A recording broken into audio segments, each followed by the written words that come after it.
বর্তমান যুগের অনেক ছেলে মেয়ে এমন ভাবে জীবন কাটাচ্ছে যেন আখিরাত বলে কিছুই নেই।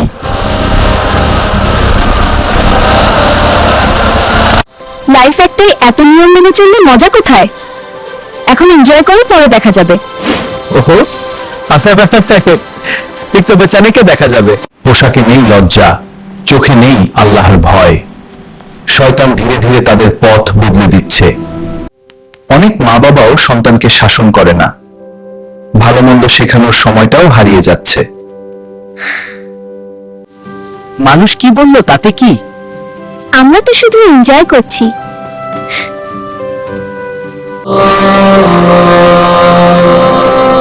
এখন নামাজ পড়ে কি হবে? পরে পড়বো। চলো আগে ঘুরি। পর্দার বদলে আসে প্রদর্শন, লজ্জার বদলে আসে অহংকার। তারা ভাবে জীবন শুধু দুনিয়া, কিন্তু মৃত্যু যে হঠাৎই আসে।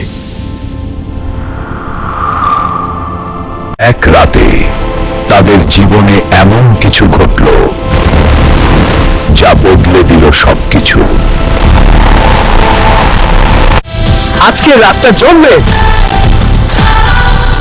তারা বুঝতেই পারেনি এই রাতটাই তাদের জীবনের মোড় বদলে দিবে। হঠাৎ দ্রুতগামী গাড়ি নিয়ন্ত্রণ হারিয়ে ফেলে।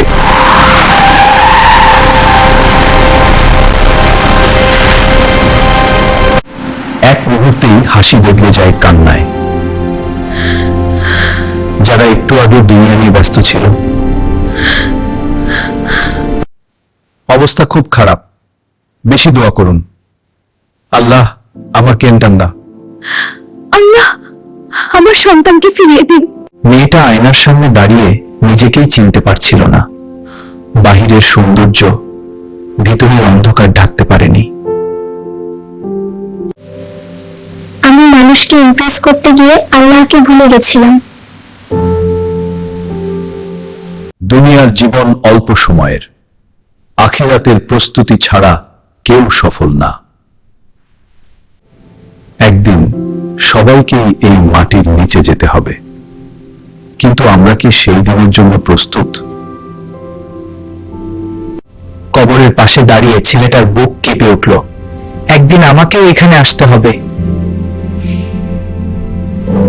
মানুষের অ্যাটেনশন পাওয়ার জন্য নিজেকে বদলেছিলাম, কিন্তু আজ বুঝলাম আল্লাহর সন্তুষ্টি আসল সৌন্দর্য। তারা ধীরে ধীরে হারাম পথ ছেড়ে নামাজে ফিরে আসে, কারণ তারা বুঝেছিল দুনিয়া চিরস্থায়ী না। শয়তান দুনিয়াকে সুন্দর দেখায়, কিন্তু আখিরাতের শাস্তি ভয়ঙ্কর। সময় থাকতে আল্লাহর পথে ফিরে আসুন।